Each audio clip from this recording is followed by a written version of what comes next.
Namaste and welcome to AIDIA Dialogue. Diplomatic relation between Nepal and European Union is of nearly about half a century long. EU is one of the largest development and trade partners of Nepal. Correspondingly, EU is supporting Nepal in the thematic front like democracy, human rights, governance and justice, among others. Notwithstanding, EU is also accused for being too harsh in the name of protecting and promoting democracy and human rights. In this episode of AIDIA Dialogue, I am going to discuss with Her Excellency Ms. Veronica Cody, Ambassador of European Union Delegation to Nepal, concentrating on the various facets of diplomatic relation. Your Excellency, welcome to AIDIA Dialogue. Thank you very much for inviting me here to this program. We are very pleased to welcome you as a guest. Thank you. How have you been? Very well. I'm approaching the end of my second year in Nepal and I've been learning a great deal. It's been a strong learning curve in that period, but I'm very happy to be here and very happy with the choice of my posting. To begin with, I would like to start that European Union is one of the largest development partner of Nepal.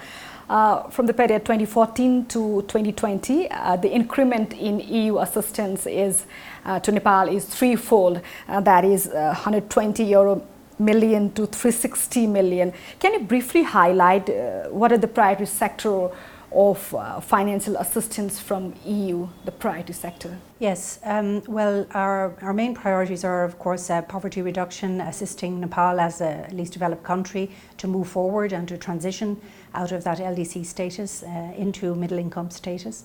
We have focused on 3 or 4 main sectors. I would say those are rural development, education, and democratization and reconstruction, of course, post the earthquake. We continue to work in these areas. We've been here in Nepal more than 45 years as a partner, as a friend to Nepal, and have been working continuously in this direction. I would say also it's important that to know that we cooperate also on humanitarian aid, for example, during the time of the earthquake.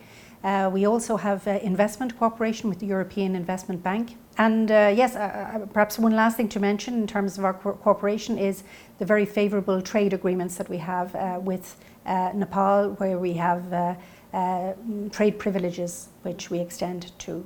Looking at the statistics from 2014 to 2020, the number has grown up to threefold. That's a very huge amount within a very short span of time. Yes. But a lot of people are skeptic regarding the outcome. Are you happy with the outcome?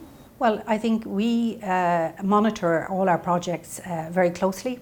We're very conscious that in the European Union, when we bring development assistance, financial assistance to countries, this is European taxpayers' money, so we're very accountable to our own citizens as to how we spend it.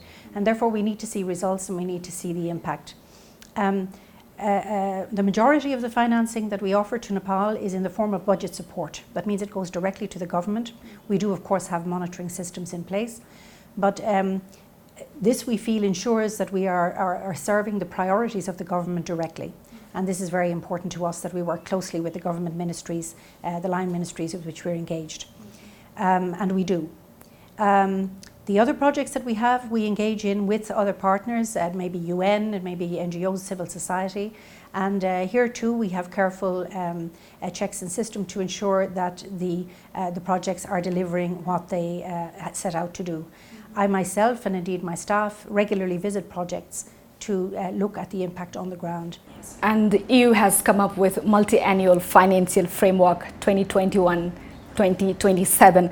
What are the major area of cooperation under this framework? Can you tell us more about this framework? Yes, well, first of all, the multi-annual financial framework is something that occurs every 7 years or so. It's a cycle, it's a financial cycle.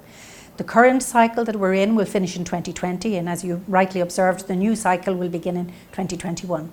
Now, it's a little early for me to indicate what are the sectors of cooperation that we will engage in under that programme, because in fact the MFF, the next MFF is currently under negotiation in Brussels. It is based on a proposal by the Commission, European Commission, and it is discussed then by the Member States and Parliament and has to be approved by both. So this takes some time, as you can imagine.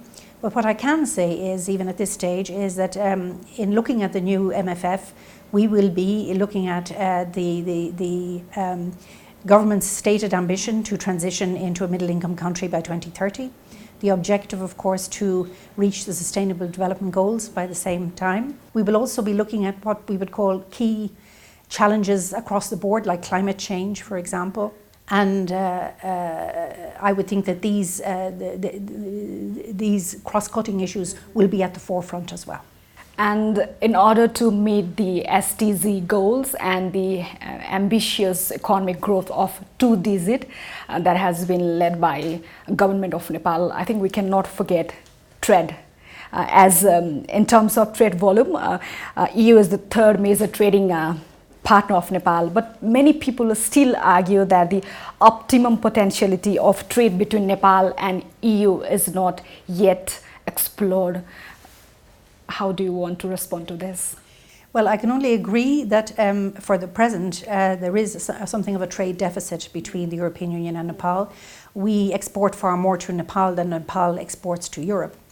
But I see this as something that we need to work on. This is not because of any wish on the part of the European Union to exploit the trade relationship. On the contrary, we offer to Nepal our most favourable trade regime, which is called EBA. It's under the General System of Preferences, and it's called Everything But Arms, EBA. And this means that Nepal can export any of its produce, any product to the European Union with no quotas and no tariffs, so free of any burden, except arms. However, the difficulty lies in the weak industrial base and low-level manufacturing base in Nepal. There needs to be a greater diversity of products developed in Nepal, and also greater volume. I think infrastructure is also a difficulty, getting the goods to market and to be able to export them in volume. And we need also to have, of course, less internal barriers to trade within Nepal. Well, we are talking about the quota system. A lot of people still argue that the quota system is not owned by our local farmer. It's something enjoyed by niche product companies as well. So how do we want to respond to this? Well, I think this is more an internal matter of how the government seeks to open the markets here in Nepal.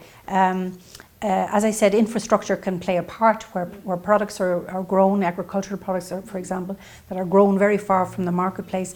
This is where we need roads, you need transport, you need greater means of bringing the products to market. And I also think it's important that certain areas are supported to ensure that they maximise their accessibility to the market and their productivity. Because huge trade deficit, not just to EU, we are facing huge trade deficit. We import almost everything from all over the world. So our economy is also based on import-based revenue. That's very alarming for all of us. Is EU aware of this alarming situation? I'm aware that there's a very high dependence on remittances, at almost a third of GDP, I believe, which is a very high level. That's one thing. Of course, there's a high level of imports, including foodstuffs, agricultural foodstuffs. And this requires really an evaluation of the agricultural sector here and also the industrial sector, what can be done to improve them. And recently EU handed over the ownership of equipment worth of 1.2 million to standardize products to meet international level. Tell us more about the significance of those products. Will this initiation help to maintain a fair trade balance? Well, we believe that this will be a contribution towards the standardization. It was the standardization and metrology service, and then the food and technology service as well, which we visited with these tools and products. We believe that these will improve the standardization of certain products. If I take gas canisters, for example, fuel gas canisters, they have to be standardized, otherwise they can be very dangerous. Standardization of products levels the market as well, because people know what they're buying and they can have assurances that they're buying good quality products. Standardization is extremely important in food security.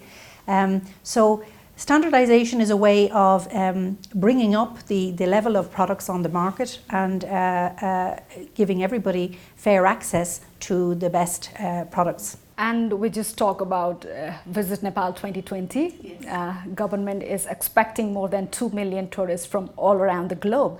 But here, the European Commission has continued its ban on Nepali airlines consecutively through 5 years through an updated EU air safety list.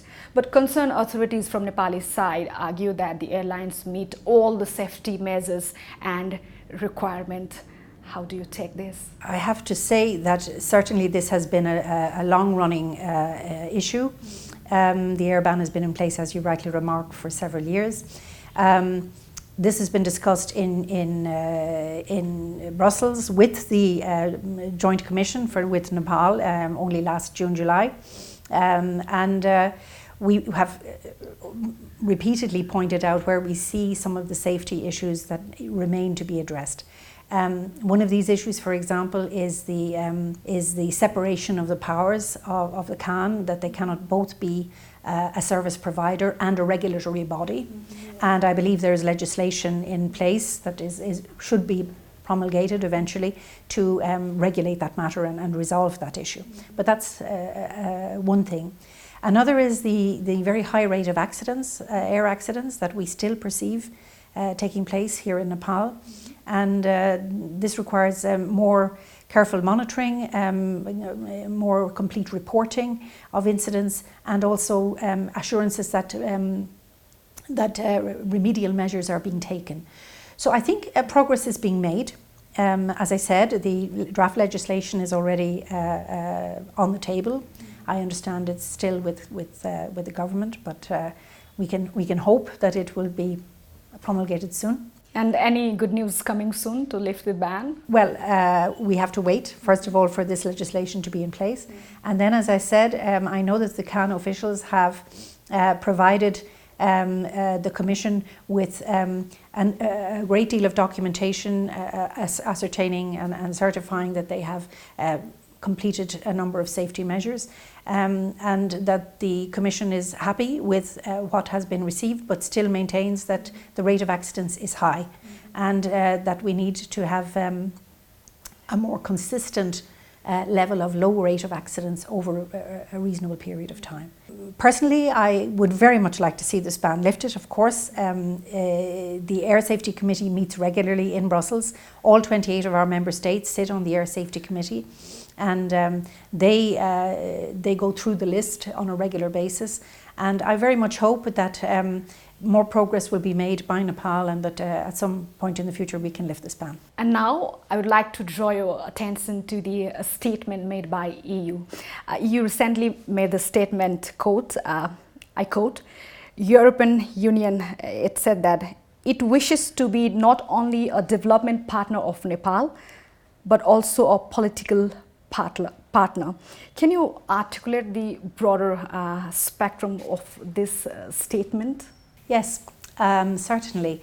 First of all, I think the statement took place in the context of a visit by our Deputy Managing Director of Asia Pacific Department earlier this year, Paola Pampaloni.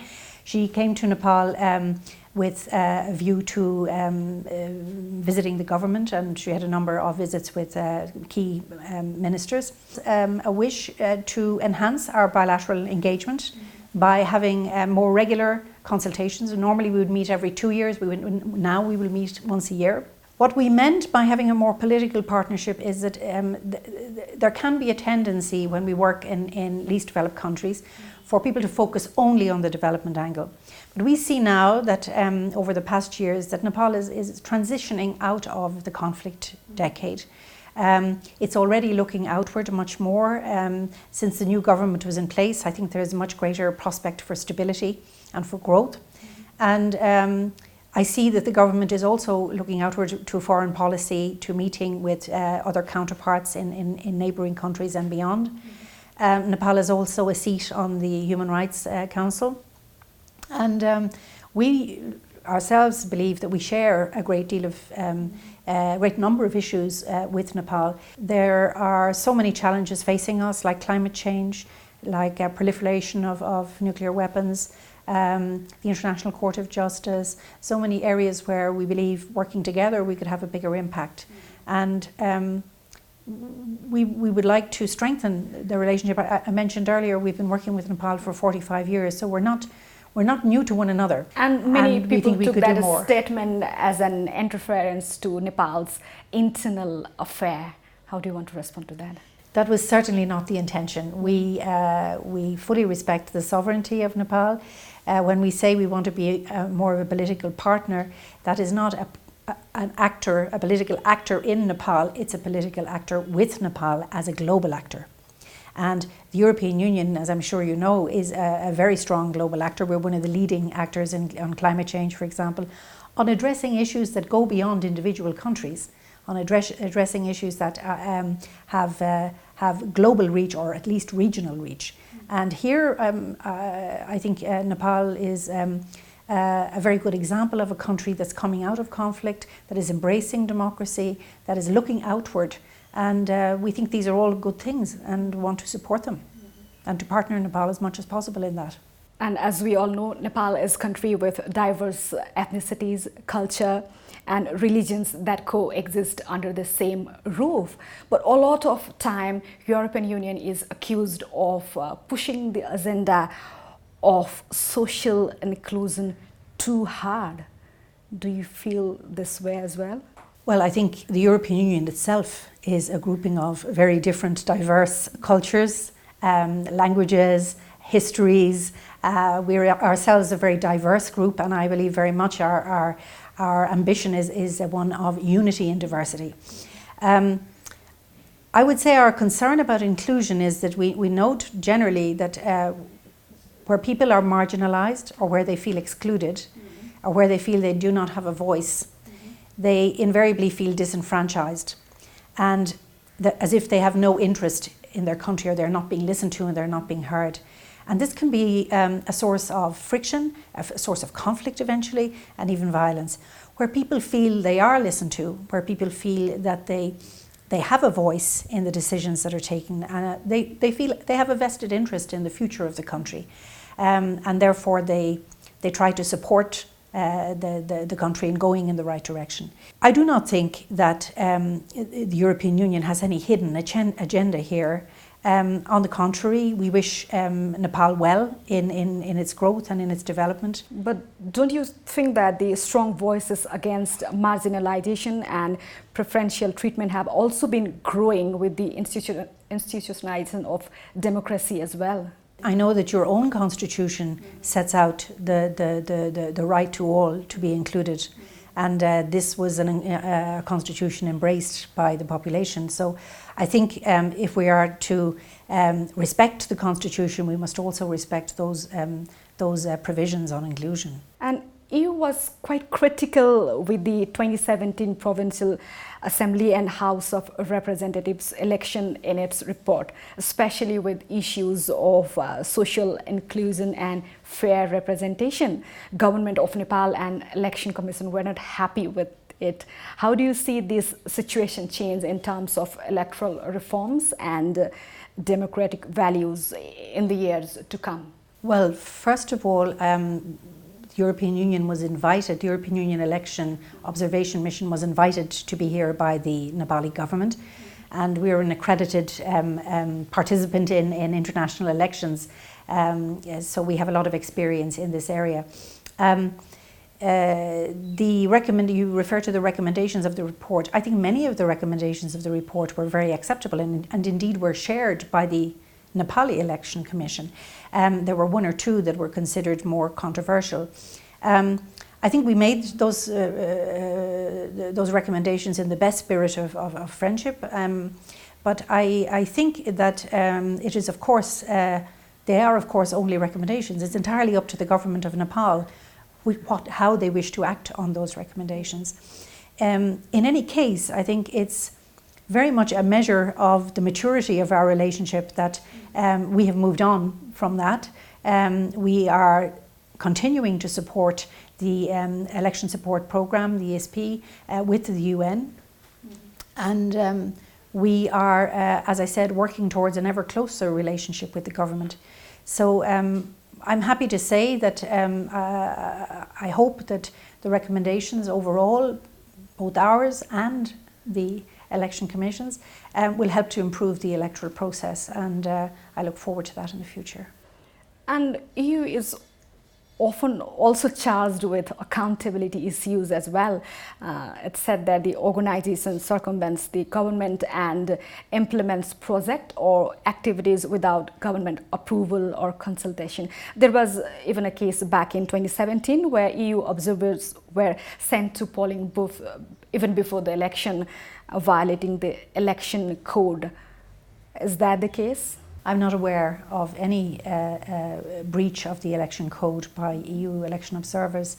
And as for engaging in projects that are not in consultation with the government, I think I mentioned earlier, the majority of our assistance is through budget support. So these are the areas that the government asks us to work with them. Secondly, even those areas where we're not working directly on budget support, we are very transparent. All of our projects are open to scrutiny, including the selection process. We advertise publicly for those who wish to participate in the projects. And I think where we have engaged with the government, we have always worked with what the government has asked as priorities. One example would be the coffee value chain sector, which we're working very closely with the government on improving. And I think there are many other examples I could give. We have actually here in Nepal at the moment more than 70 projects working simultaneously. And most of the information, I think all of the information on these projects is on our website or available through our brochures. As I said, the selection process is a very public one. And talking about transparency, how are you ensuring that you are working together with the government and not bypassing them? Is there also a lack of faith, trust between the EU and the government, and that forces EU to take initiative on their own? No, I can honestly say no to that. First of all, how do we work with the government? We work with the government through meeting the ministers and the key secretaries in the different line departments. I regularly see Minister Kathmandu, Foreign Minister Gayawali, the Minister for Mofaga. We have regular contacts. I would say my staff have daily contacts with the line ministry staff in implementation of the projects. And as I said, there is no reason for us to push ahead on our own with projects, because we have a very good and cooperative relationship with the government. So in this, I think I'm happy to say I feel very fortunate.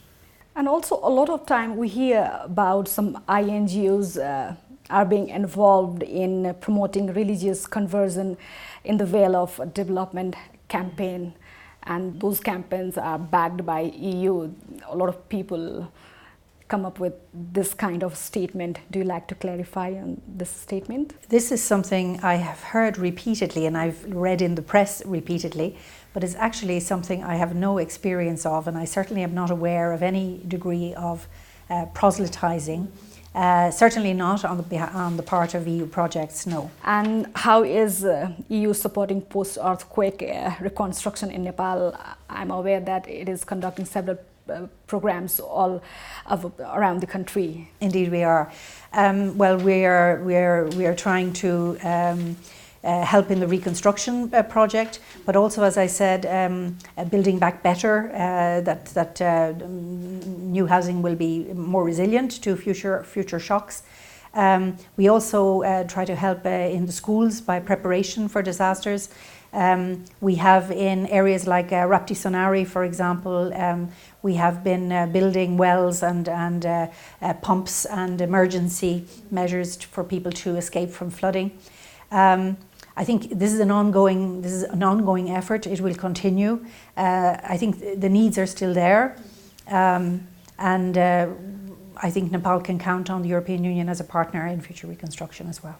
And also, a lot of time, donor agencies are often accused of making people too reliable on them after major disasters like earthquake or something else, floods or other disasters. How is EU ensuring that things like reconstruction and disaster preparedness are owner-driven and are focused on a sustainable approach rather than aid-driven and short-term? I think one way to do that is to engage with the government in programmes. That's why we work with the government in education, for example, the school sector development programme, where we are keen to support the education of Nepali young people and to ensure equal access for girls as well as boys, and a curriculum which serves them in the future, and one where their teachers are qualified and where they can continue going to school, they can be kept in school long enough to really develop their skills best. We work very much with the government. This ensures, therefore, that there's continuity, business continuity. When a project finishes, the government still has all of the expertise to hand and can continue the programmes. Similarly, I would say we are doing the same with nutrition. We worked with the government there very much, with UNICEF as well, to counteract the stunting of children in certain rural areas in certain provinces which are more affected than others. We give assistance, but we have much more than that to offer. We have long-term trade and political partnership to offer to Nepal, and these are the longer term goals, not just development assistance. So I think we have a multifaceted relationship and multifaceted cooperation, and I think this is for the good of Nepal and Nepali citizens. Thank you, Your Excellency. It was wonderful talking to you. Thank you for your time and insight thoughts as well. We're humbled. Thank you very much indeed for inviting me to share this with you.